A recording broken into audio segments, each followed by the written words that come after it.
What's going on, guys? Brandon here. The SEC, obviously, as we just did a video, sued Binance and Coinbase. Bitcoiners have been literally shouting from the rooftops forever. And I know we just did a quick video on this, but there's, again, something that there's been all kinds of fighting going on, intra-fighting with Bitcoiners, crypto and Bitcoiners. There's been fighting, in the politics, in the political world. BJ Dichter and I, who ran the trucker convoy and wrote the book Honking for Freedom. We have a political Bitcoin spaces that we started last Wednesday. We did it this Wednesday as well. We're gonna do it every Wednesday, and we're gonna have people like Lawrence Lepard, Greg Foss, Natalie Smolinski. We're gonna have all kinds of people coming on in the future to come on stage, talk about stuff, so that way you can come on and actually talk with them as well. We're gonna be doing one-on-ones, interviews as well. I'm going to be doing that with the Bitcoin trading cards spaces in interviews we have going on as well. So we're going to continue down this road of finding people, the signal in the noise, and seeing what's actually going on in the world, right? And questioning everything. This is so incredibly important. And I want to talk about the nuance briefly. And again, I wrote something just about the nuance of this world of libertarians and some Bitcoiners saying, why are Bitcoiners loving what's happening with the SEC and what's going on?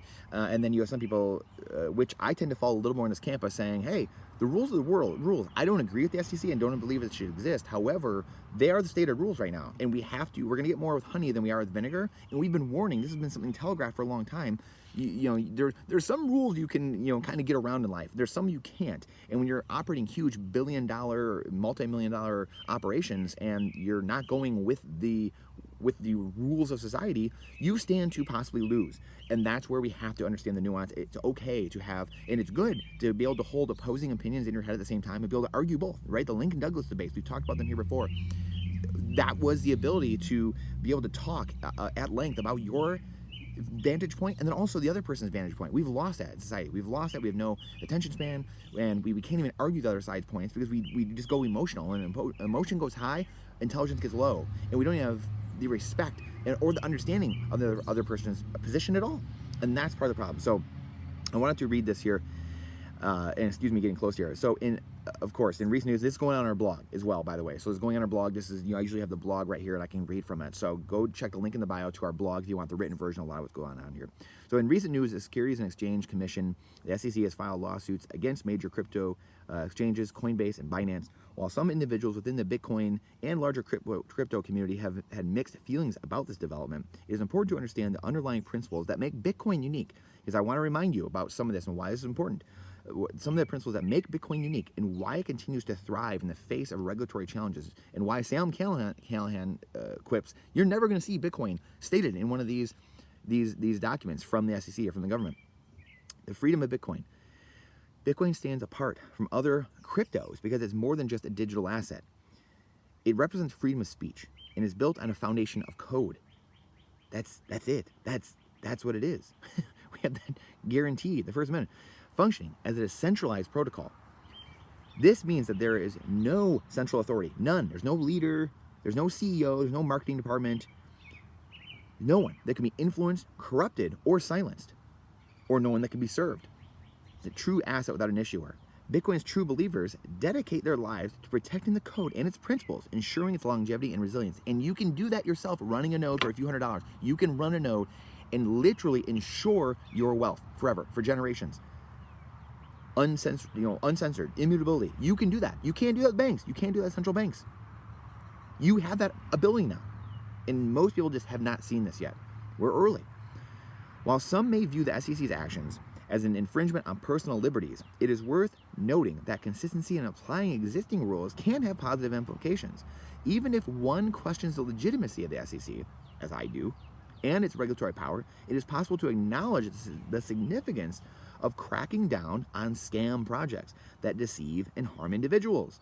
This nuanced perspective allows us to recognize the benefits of regulation while also questioning its necessity.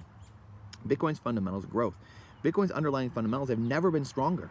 The increasing number of Bitcoin wallets and the growth of its hash rate, which represents the computational power securing the network, the strongest computer network to ever exist, attest to its expanding user base and overall network strength. Moreover, governments worldwide are recognizing Bitcoin as legal tender, further solidifying its position as a viable and trustworthy monetary system.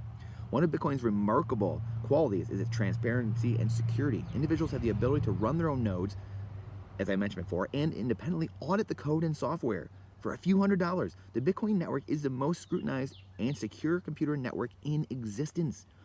The confidence in its protocol has led many to invest their time, capital, and energy and their life into Bitcoin, as they believe its potential for long-term value, and countries to adopt a legal tender, and countries to mine it, for crying out loud. And in multi-billion-dollar organizations, insurance companies, BlackRock, the biggest money managers in the world, who come in and say, we want in on this. They can see it. They can all see it. So if they can all see it, what are you missing? If they can all see it, what am I missing? Am I not buying enough? That makes me question what I'm doing. Am I not buying enough? Bitcoin versus crypto exchanges. It's important to distinguish Bitcoin from the broader category of cryptocurrencies and the centralized exchanges where these assets are traded. This is really important. Bitcoin's true essence lies in its decentralized protocol, which is separate from the operations of exchanges. While centralized exchanges play a role in facilitating the buying and selling of cryptocurrencies, they do not define and really have nothing at all to do with Bitcoin itself. In conclusion, Bitcoin's resilience and its value stem from its decentralized nature, its commitment to freedom of speech, and the robustness of its underlying protocol, code, rules, not rulers. As we navigate regulatory challenges and witness Bitcoin's continued growth, it is crucial to understand its unique qualities and remain vigilant in protecting and promoting the principles that make it a revolutionary force in the world of finance and freedom. Remember, Bitcoin is not just another crypto asset. Bitcoin is not crypto, and crypto is not Bitcoin. It represents a fundamental shift in the way we perceive and interact with money, like humans have never seen in human history. Stay strong. Please get prepared. I appreciate you coming to my TED Talk. I give this as freedom advice, not financial advice. Question everything with boldness, even the existence of God himself.